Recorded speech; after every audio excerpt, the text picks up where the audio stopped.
ఈరోజు ఎండ ఎక్కువగా ఉందని వడియాలు పెడదామని ప్రిపేర్ అయ్యాం. సో ఇది మినపపొట్టు వడియాలు.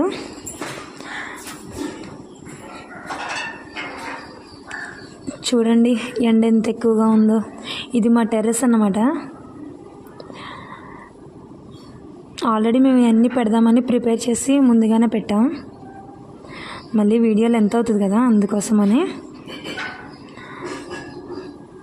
ఇది పిండి ప్రిపేర్ చేసుకోనని చెప్పాను కదా, దీంట్లోకి మినపపొట్టుని రుబ్బి గ్రైండర్లో మెత్తగానే దానిలో పచ్చిమిర్చి, అల్లం, సాల్ట్ వేసి గ్రైండ్ చేసి అది మెత్తగా చేసి దీంట్లో కలపాలి.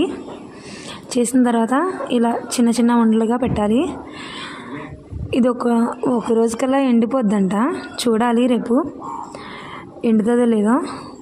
చూసిన తర్వాత నెక్స్ట్ వీడియోలో మళ్ళీ పెడతా, పార్ట్ 2లో. Okay friends.